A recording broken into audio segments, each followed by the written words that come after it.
Muy buenos días, estudiantes, clases. Vamos un poco a hablar del programa analítico de la asignatura práctica en el aula preescolar segundo. Esta asignatura conlleva una serie de competencias que deben lograr ustedes, entre los cuales podemos señalar que se procura que el estudiante en estas 2 horas de teoría y de práctica pueda, en primera instancia, tener algunas estrategias didácticas y prácticas que puedan aplicar en el aula preescolar, e igualmente así métodos y técnicas de la enseñanza preescolar. Vamos a ver también el planeamiento didáctico y sobre todo la práctica propiamente.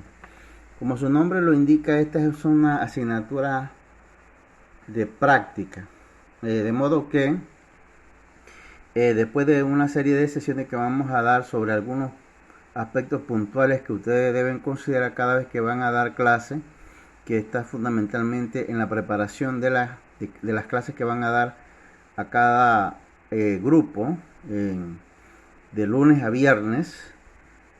Entonces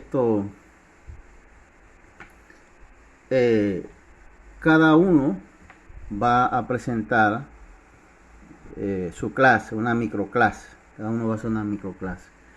En primera instancia vamos a ver esas competencias básicas que nos señala el programa, ¿no? Conoce el ámbito educativo y fases del compromiso teórico y práctico del aula, ¿no?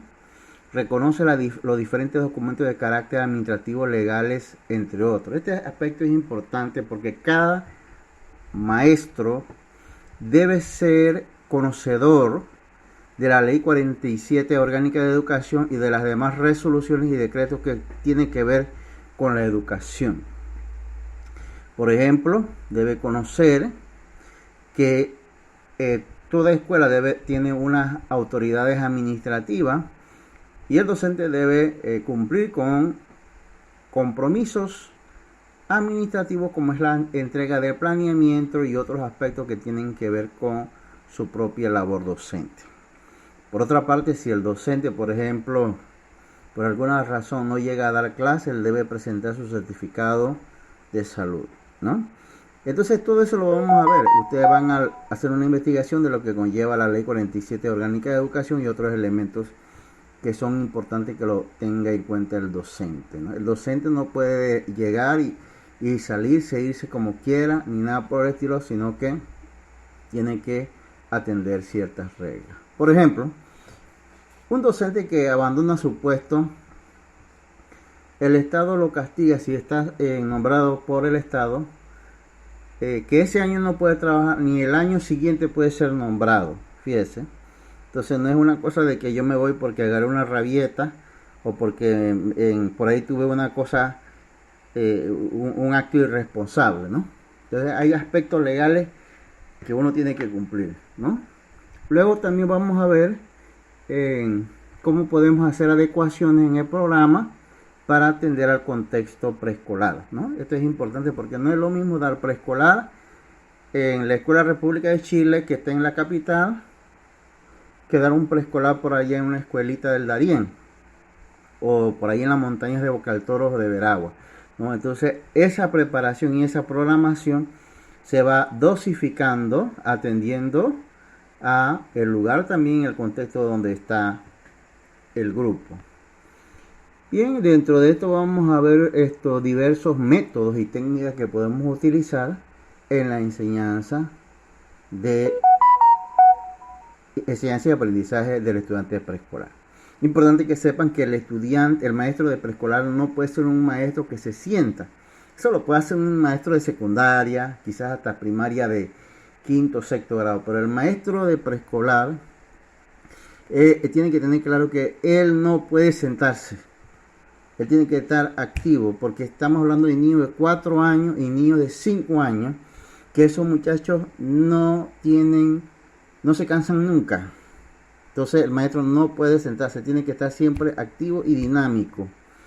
Muy bien, entonces tenemos otras competencias genéricas como la capacidad de investigación, porque el maestro tiene que investigar, y más en estos tiempos en que los estudiantes tienen también internet. A veces el estudiante tiene hasta más información que el propio docente. Entonces el docente no puede quedarse así cruzado de brazos, tiene que buscar información, ¿no? Y en ese sentido el docente nunca deja de aprender. Aunque usted se gradúe, usted sigue aprendiendo, ¿no? O sea, tiene que tener capacidad de aprender, de ir actualizándose, ¿no? No como algunos docentes que porque ya se graduaron, ya no van a ninguna capacitación, ya no van a, no se compran ningún libro, no escuchan conferencias, nada, eso por el estilo. Y entonces quedan hablando de temas que quedan desactualizados, ¿no? Eso no, así no puede ser un docente, ¿no? Son competencias genéricas. Capacidad creativa. El maestro, sobre todo de preescolar, tiene que ser muy creativo para poder dar las clases, y sobre todo a un sector como los niños, que su capacidad de retención y de atención es muy leve. Se dice que el adulto por naturaleza logra una atención de 30, 40 minutos. Y si un adulto llega a tener esa atención, es decir, que después de 40 minutos el adulto, a no ser que sea interesante lo que se está diciendo, deja de prestarle atención. Imagínense un niño menos. Si el niño no ve que es importante o interesante lo que se está diciendo, a los 5 minutos él deja de prestarle atención al maestro.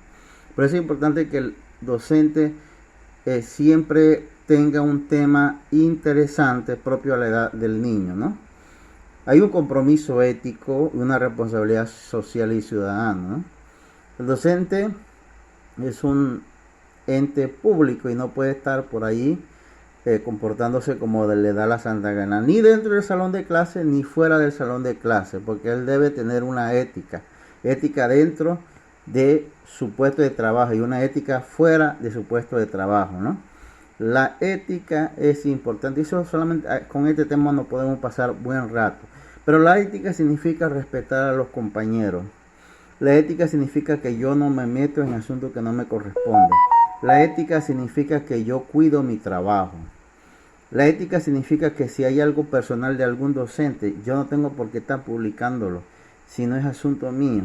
Entonces, a veces nosotros somos desconsiderados y nos ponemos a estar publicando cosas que no nos corresponden. Entonces, la ética es importante, y hay inclusive un código de ética para el educador que se debe respetar, ¿no? Bien, esas son las capacidades genéricas. Tenemos capacidades específicas, por ejemplo, que es interesante, dice aquí, conoce los programas de educación preescolar de 4 y 5 años.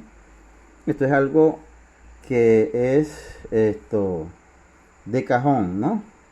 Es decir, no puede ser que un maestro de preescolar no conozca el programa de preescolar. Eso es imposible, ¿no? Entonces el maestro de preescolar tiene que conocerse el programa de preescolar como la Biblia, ¿no? El programa de preescolar es como la Biblia, se la tiene que saber de la A a la Z, porque para eso él es el maestro de preescolar.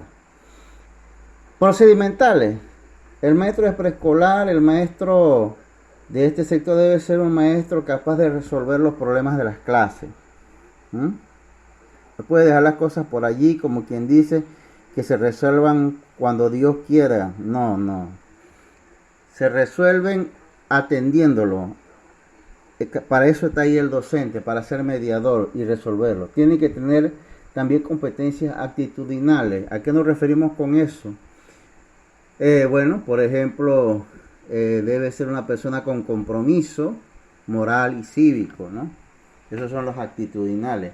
¿Por qué este es importante? El docente no puede estar hablando de que hay que ser respetuoso si él no es respetuoso, de que hay que ser organizado si él no es organizado. Entonces, en ese sentido, tiene que tener un compromiso ético y moral, además, ¿no? Y un compromiso cívico, ¿no? O sea, con la comunidad, ¿no?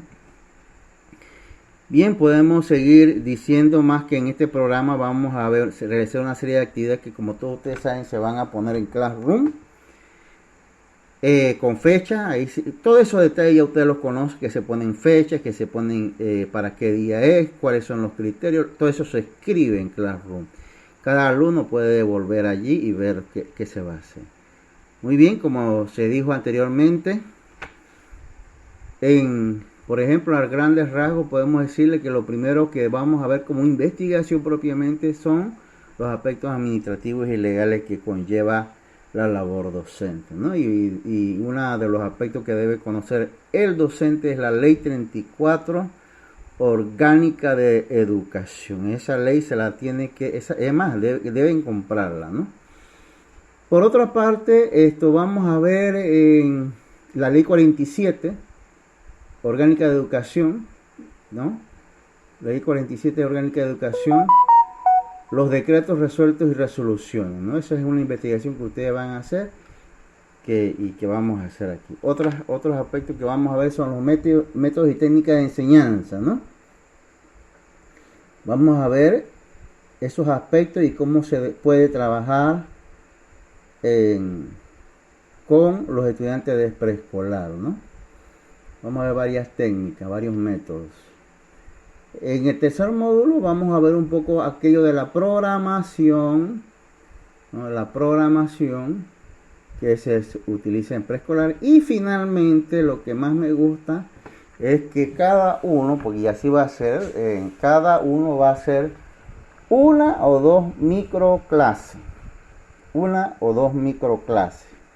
Como si lo estuvieran dando en el salón de clase con estudiantes de preescolar.